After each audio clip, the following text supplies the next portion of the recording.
What's up, everybody? Welcome back to your favorite New York Jets subscription podcast, Badlands. I'm your host, Joe Caporoso, joined as always by Connor Rogers. It was Snow Globe week, but you couldn't escape the week without us getting back together for some therapy. 56-15 as we're recording this, Connor. Indiana over Oregon, a night that I think Jet fans were hoping Dante Moore would play really well. Oregon could maybe win this game. What is your initial reaction to tonight? What was a very difficult night, both for Oregon, but more so for Oregon on the whole, who was totally blown off the field, almost like the Brady Cook Jets to an extent. You know, I'm always amazed when I watch these games, and I'm not amazed, but you're never too surprised, but a little surprised when, naturally a lot of people that are just NFL fans tuning into this are just so focused in on the quarterback that you lose sight of the entire operation. Like, number one, you got to give Indiana credit because they've embarrassed some really good teams right now. Yeah. But it felt like tonight as a team, Oregon was really, really bad. They could not rush the passer all after Mendoza. They made silly mistakes. Moore got swept up in all of that. It's not to separate him from Oregon's problems tonight. He had his struggles. I think when you look at it, you need to be careful and not wipe away a lot of games because of one game of what you think of a player.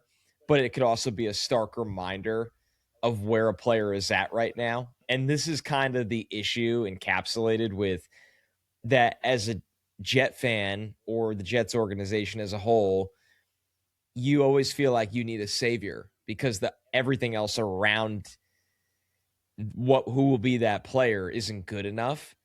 And it's a stark reminder of how those guys just often don't exist, right? Even for how great Fernando Mendoza has been this year. He's gotten better each week. That's what's so impressive. Like you go back early in the college season, he did some good things, but he wasn't playing anywhere close to this level that he's played against some of these teams now. And, Mendoza's not a guy that should be thrown into the fire next year and expected to be a savior. Like, assuming the Raiders take him, I hope they put a better offensive line in front of him than what they have right now.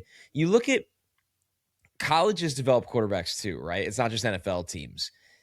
You look at what Cignetti's built in Indiana, and it's the perfect example of like setting up players for success with development. Indiana can run the ball. They could work off play action. They could protect their quarterback. They have receivers that are so precise with their route running and make plays. And Mendoza is so locked in and so precise when he's given time. And he often is given a lot of time to drop back, decipher the defense, and rip throws. Then you look at Moore, a little bit of a younger player, less experienced player, 20 years old, a more slender player.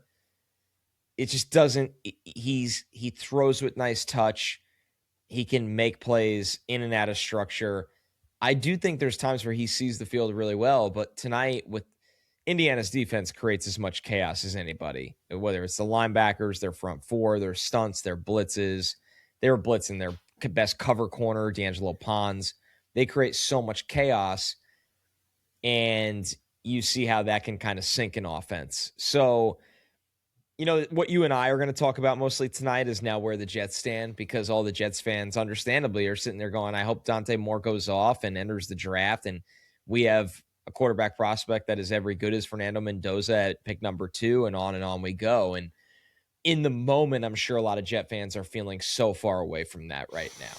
Yeah, the main question we got tonight throughout the game was, well, what do we do now? And I don't think it's as fatalistic as that from one game. Let me ask you, are people asking that in the mold of there's no way Dante Moore's declaring, or are they asking that in the mold of is he even worth taking second overall? I think what's so interesting is that it's probably split 50-50. I agree. I think about half the people are going to watch tonight and go, there's no way he comes out. And I actually don't think that's the case. I don't agree with that at all. I think it's a coin flip to 60-40 he comes out. I'd go 65-35. Economically, put the Jets aside. Economically, it just makes sense for him to come out. And I don't know why he feels that next year he would go higher in the NFL draft potentially than 2, or he's going back to a better situation where they're definitely going to be right in the national championship.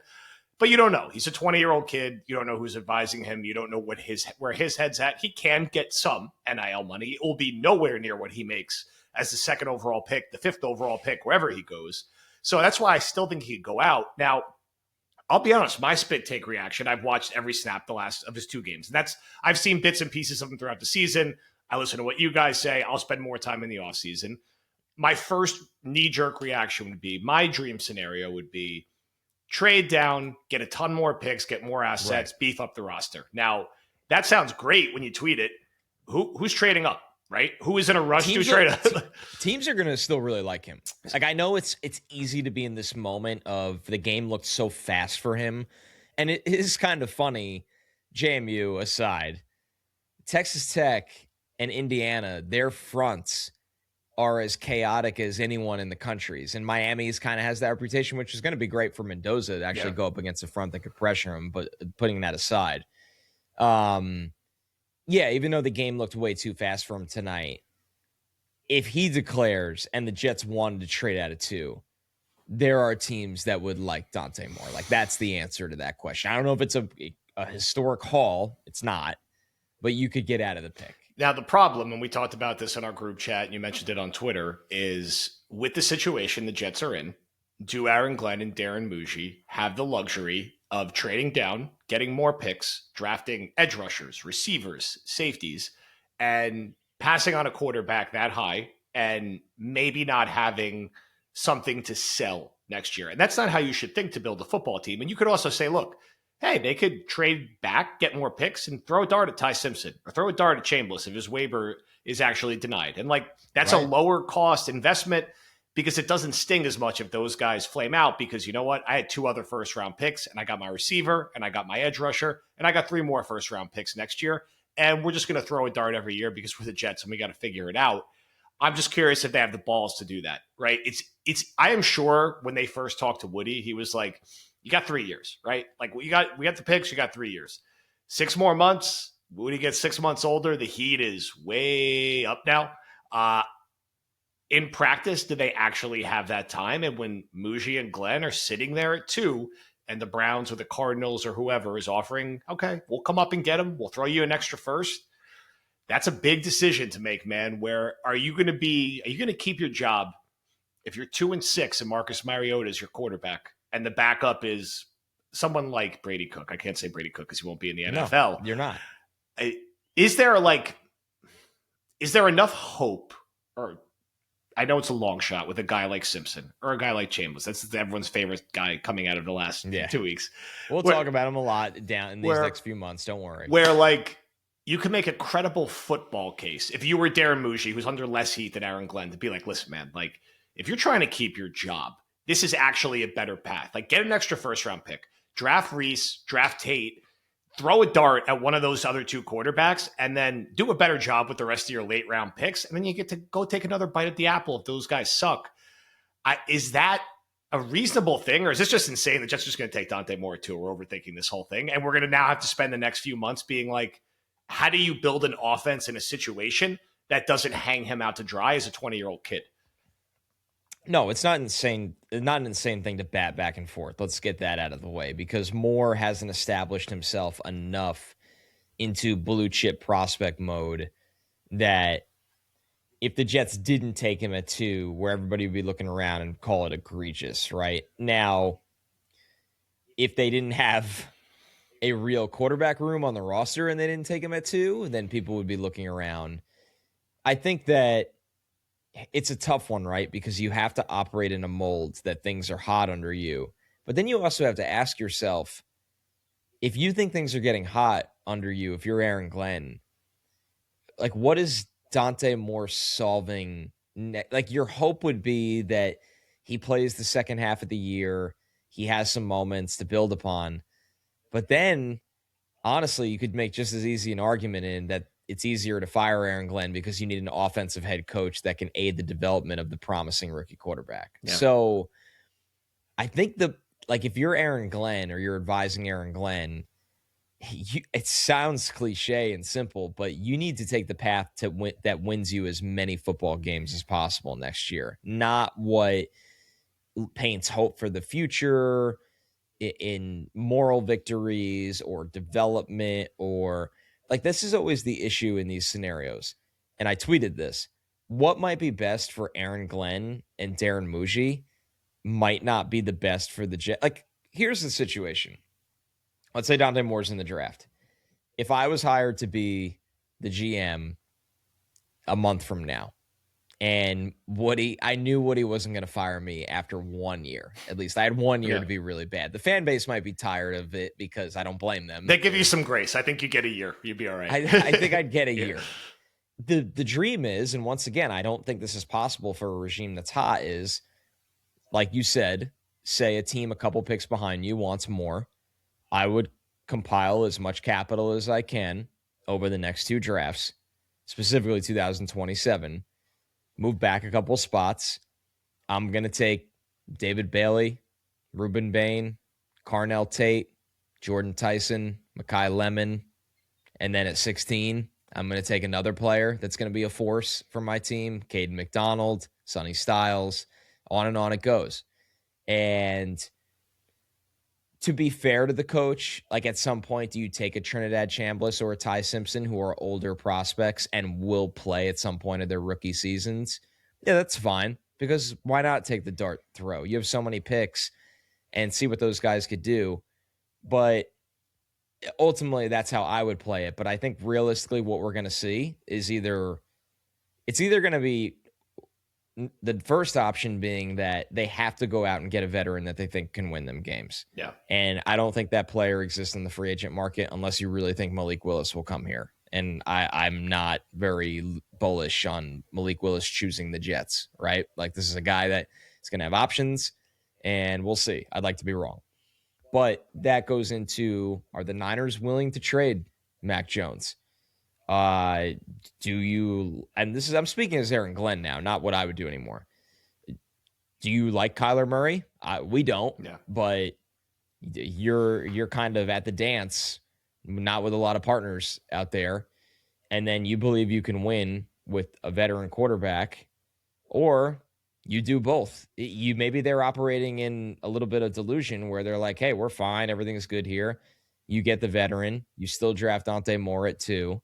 Or you draft Simpson at 33. Maybe you like him so much you take him at 16. I don't know about that plan, but I would call it more of 33 or the Dallas pick.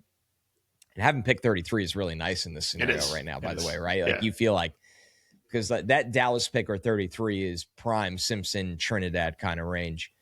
Trinidad's process is going to be kind of interesting because he's going to come in smaller than what he's listed at, and he's older, but the guy could play. There's no denying that. It's just a matter of how high end.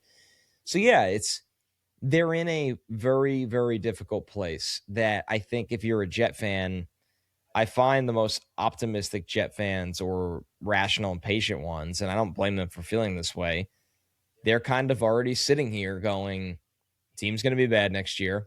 Glenn's not going to make it to 2027. I hope they just add good players to the roster that help the roster. And if they're going to be bad anyway, and he's going to get fired anyway, then be bad next year.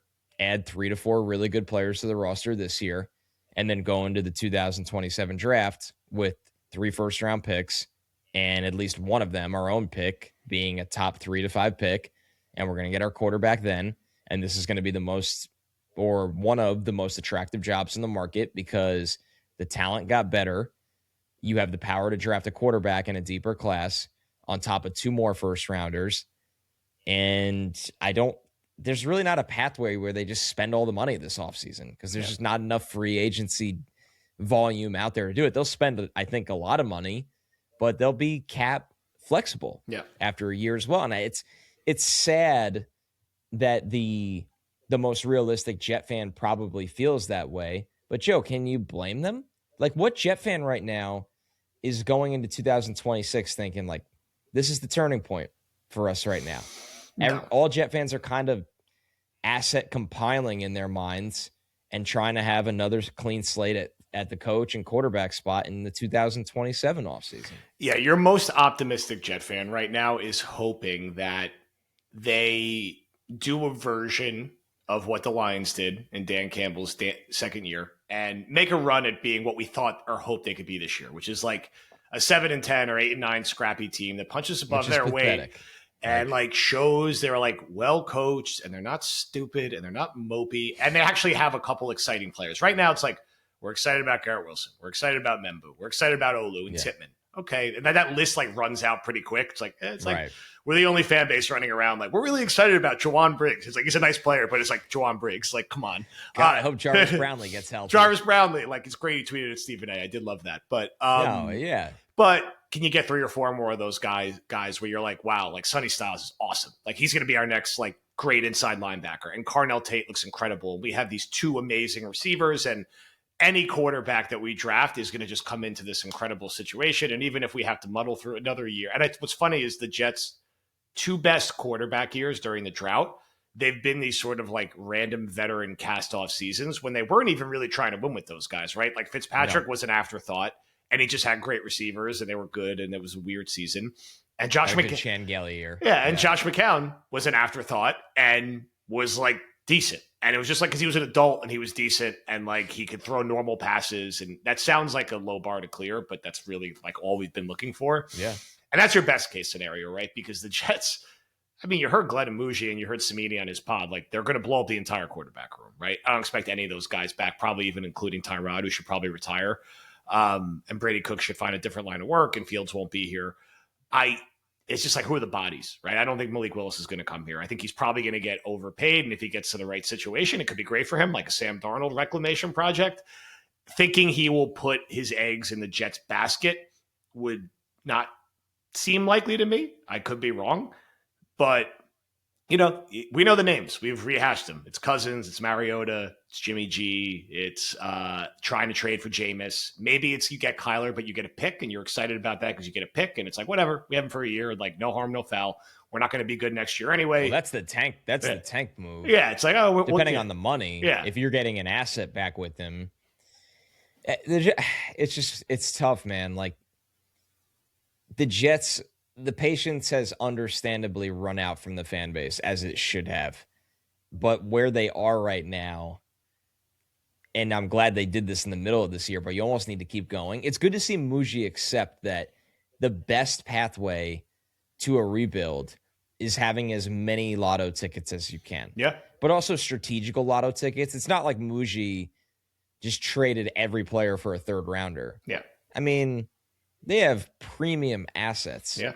It's just now this is a massive decision and it's going to be good for everybody to breathe.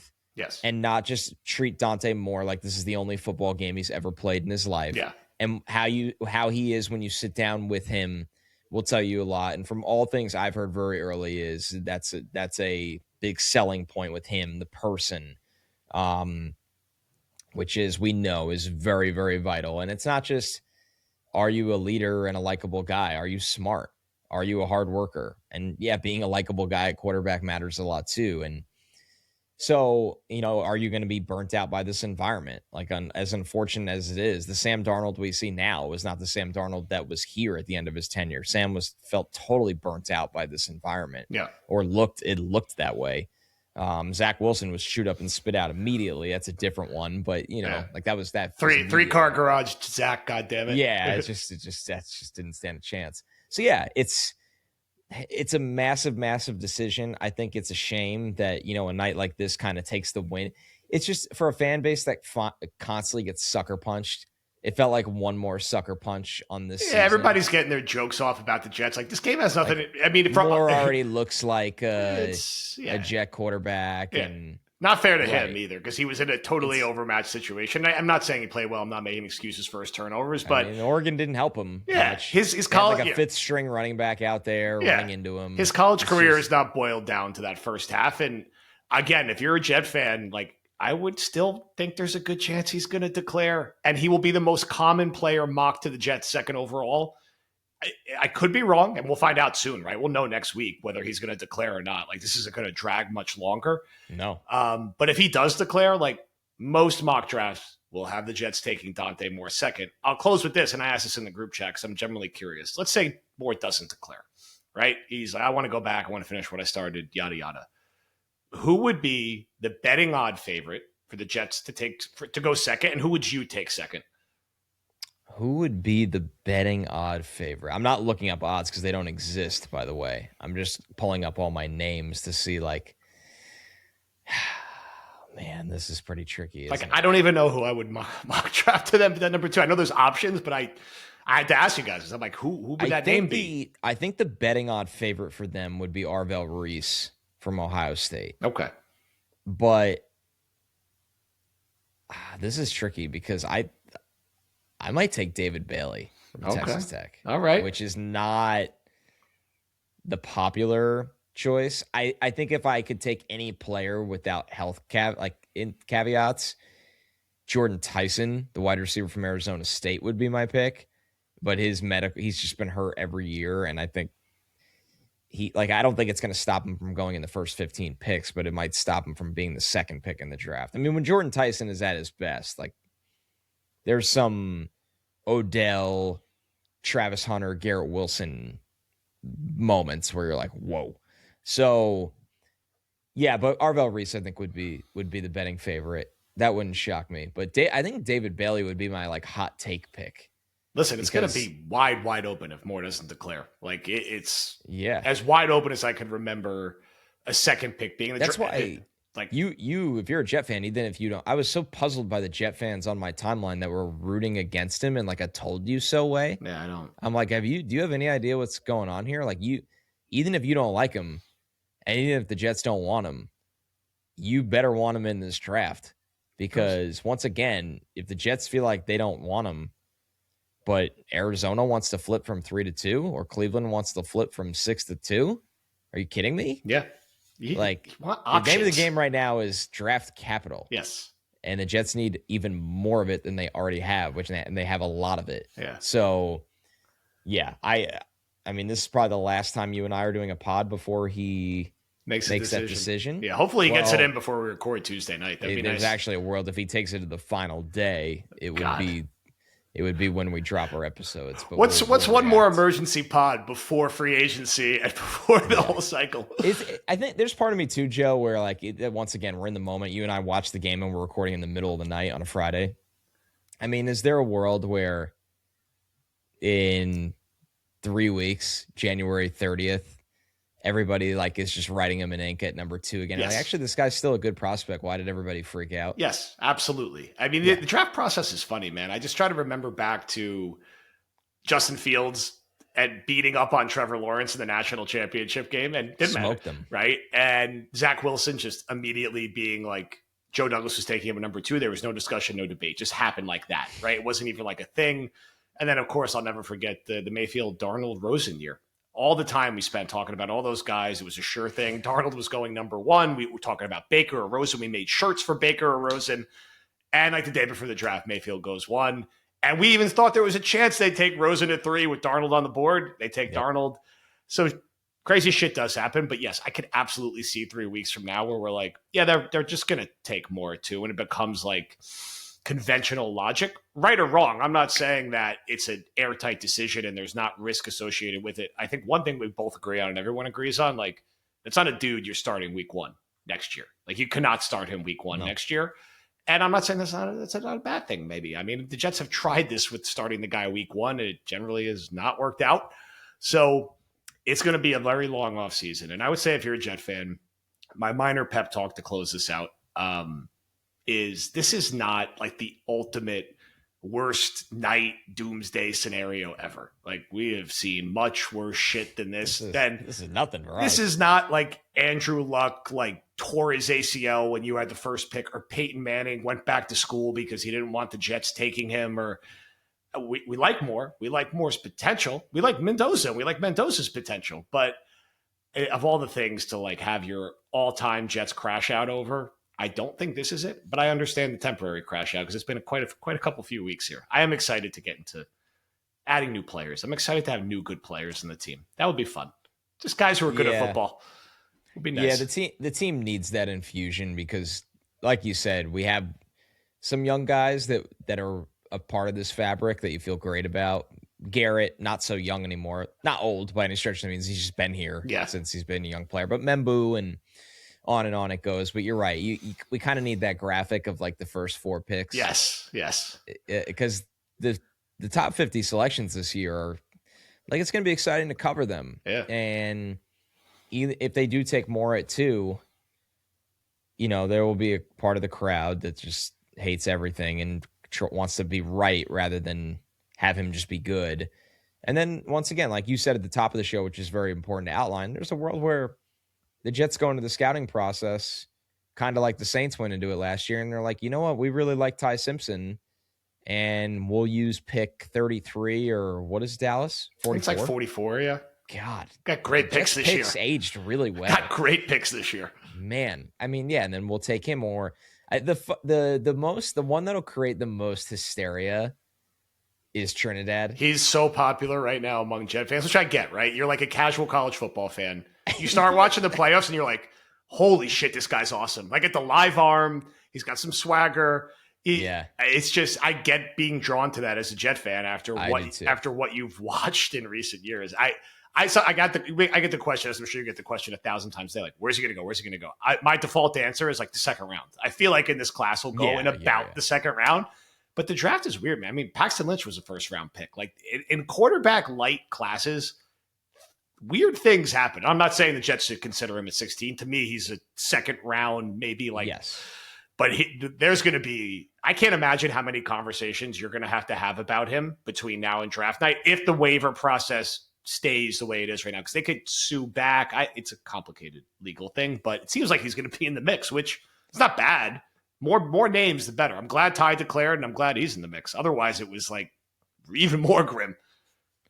Right. Exactly. It's good to have more guys in the mix. And like you said, the draft is so weird with quarterbacks. I mean, Malik Willis went at the end of the third round. Yeah, after everyone thought he was going to be a surprise first-round pick, and then he goes in the third round. Malik Willis was in every mock draft. I think I had him 33rd overall. Yeah. He went at pick 86, and like when that happens as a draft analyst, you're sitting there and you're like, what did I get wrong? And sometimes you didn't get anything wrong, and sometimes you did. And so with Trinidad, like, no old school scout will like a small old quarterback. A 5'10", 27-year-old quarterback. But, at the end of the day, he's electric and seems like a really good dude that has just elevated his game as the level around him elevates. And I would think if you were taking Trinidad, it would be more in that pick 44 kind of range. And once again, you got to, the thing is, the way we watch this versus how so many coaches don't live in the trenches like scouts do, that they're going to the pro day is going to matter a lot. Mm-hmm. I'll say it right now.